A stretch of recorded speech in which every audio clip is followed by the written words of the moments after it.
This YouTube channel is named The More Excellent Way. For those of you who have watched the previous videos, it's important that you do understand where we come from and where we're going with this channel. And if you didn't watch the previous ones, I think you should. Just to give you a background of answering the question that's in your mind right now is, what gives her the right to speak to me?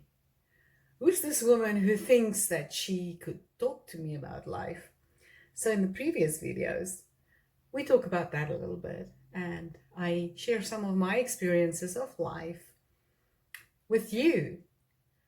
We've come to a conclusion that, first and foremost, nobody is excluded of brokenness. Brokenness comes and it goes, and it's with all of us. We have the scars to show that, to prove that somewhere in life, brokenness was a part of us. The purpose of the more excellent way is simply to help us through the process as we are here on earth, traveling on this journey of 80 to 100 years to do things just the more excellent way. It's just a series of talks focusing on moving forward from a specific place in life, where you are right now, where I am right now, to move to the next, the better, and the more excellent, in spite of the world, its brokenness, the good, the bad, and the ugly that comes our way as we journey in life. For years, we've talked about the basic needs of a human. We all know what the basic needs of the human is, and there are so many theories. If I can think about one right now, I guess Maslow's hierarchy sums it up reasonably well as far as the basic needs are concerned. And maybe we should look at that just for a moment, because it all leads us to a place from where we can launch to live the more excellent way in everyday life. So if we dig a little bit deeper, further to the more related to the now, the here, and the to be, because guess what? There is nothing you or I can do about yesterday. Yesterday is gone. Isn't there a song saying, yesterday is dead and gone, right? Yes, there is. So, yesterday is dead and gone. There is nothing we can do about it. But we can do something about tomorrow. And as we dig deeper into the more excellent way, we will realize that when we look back in a few months' time from now, we are in a more excellent place. Not because the world has changed, not because your husband changed, not because your wife changed, not because your children changed, but because you and I changed. My son and Divan and I had a discussion the other day, and he said these words. He says, Mom, you cannot help anybody else out of the water onto the boat if you are still in the water. You need to get on the boat to help others out of the water. And this is exactly what my aim and objective is with the more excellent way. Because there is a more excellent way. It doesn't matter if it is about home, life, relationships, business, and we are going to talk about all of those as the time comes. The fundamental basic needs remains more or less the same for all living creatures. We know that. But let's just really look at that in the context of where we're going with this. In my experience of life, if I look back in hindsight now, in my own life, my own story, my own yesteryear, I would say I needed a lot more than just the basic needs to bring me where I am today. Henceforth, I will actually need a lot more to take me forward, right? More than just the basic needs. We learn so much from our experiences in life, much more than any theory or textbook can teach us. The world has changed so much that it might just take us back to the bare minimum of basic needs as a mere existence, unless we find a more excellent way right now. Let me repeat that. It's important. If we look at life and the world as it is now in its current status, countries, war, murder, rape, child trafficking, politics, church, it's chaos. So I want to repeat what I just said because that's a very important critical point. If we do not find the more excellent way right now, life is going to take us back to the bare minimum of basic needs as a mere existence. We have forces out there destroying everything that we've built up over all these years. Doesn't matter where we are. Life, family life.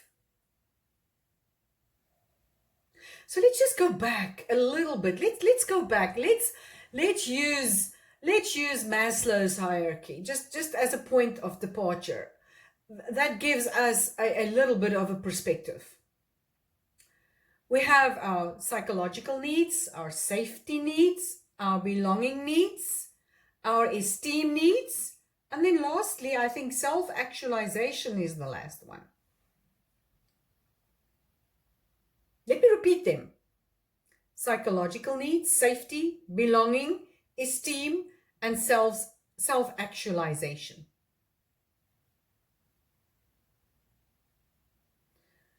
We all know about Abraham Maslow. He postulated that humans have an ascending order of needs and used a hierarchical pyramid to prioritize them. And he goes down to the very basic bottom levels of the pyramid, which are psychological needs. So let's just look at that very quickly. I don't want to ponder on these things for much longer. Food, shelter, and clothing. We need that to survive. Then that's what we do. You merely survive.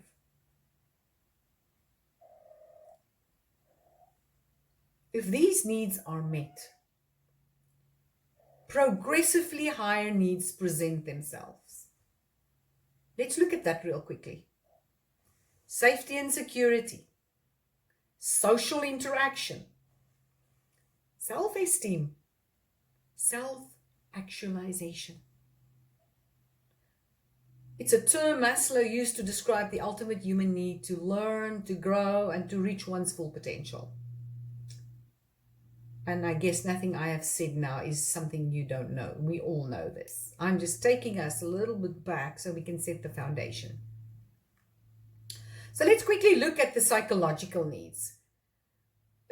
When you come to psychological needs, there are different categories. Let's look at the two categories that Maslow actually uses in his theory.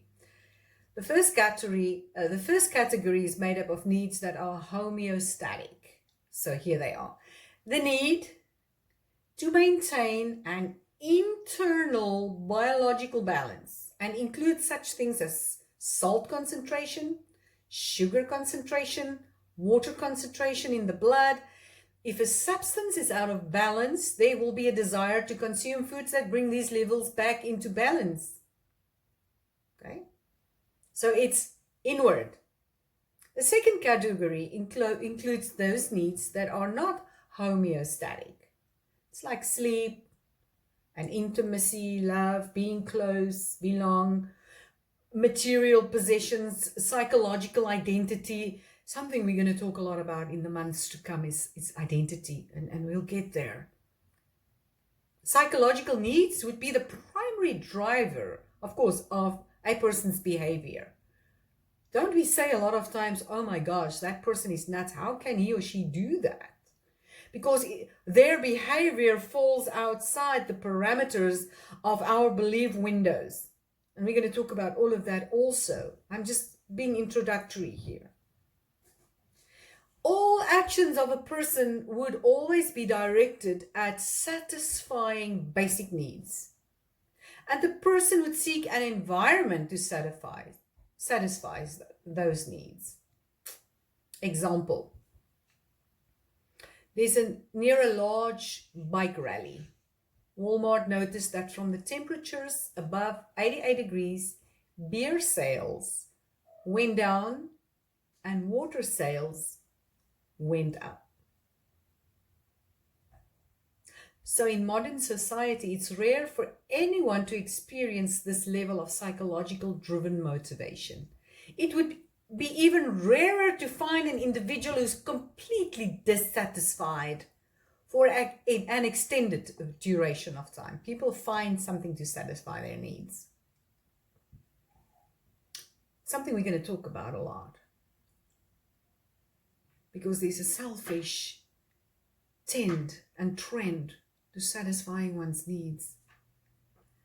And in the process, ignore what we do to others. One's psychological or physiological needs are satisfied, it's only then when safety emerges. Do you know that politicians also know this? They know that safety comes last. That's why safety will become an issue.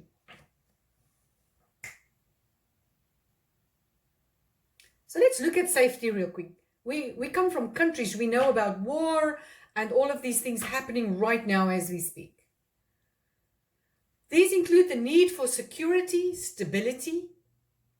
If you were to strip somebody of everything but his or her psychological needs, safety needs would become their primary motivator.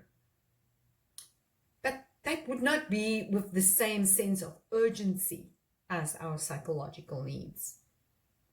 As with psychological needs, modern society ensures that safety needs are sufficiently satisfied for the vast majority of adults. Safety needs occur on smaller scales and are seen in people's desires for certainty, job stability, insurance policies, the general preference for the known over the unknown. And I want to stop there for today, as there's a lot to think about.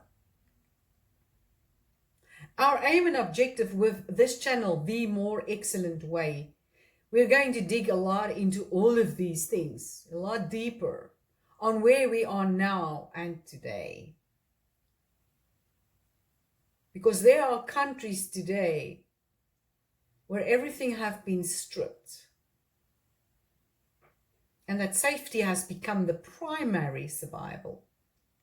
And we're talking about that. In closing for today, I want us to just quickly browse over belongingness and love needs. When the psychological and safety needs are met, belonging needs emerge. And it includes the need for affection, for relationships, to belong to a group of like-minded thinkers, people who embrace the same things than I do. And I want to go back to a statement that I made earlier on, which says, if we don't get to the more excellent way very quickly, all that will be left for us to live on this earth will be the basic needs, because everything else will be destroyed. So I want to welcome you on board listening to the series of The More Excellent Way. Because I do believe that in the midst of everything that happens around us, whether it's personal, whether it's the country, whether it's politics, whatever the situation might be, there is a more excellent way. Let's find that. You and I together. Let's find the more excellent way, because I know it is possible. See you there.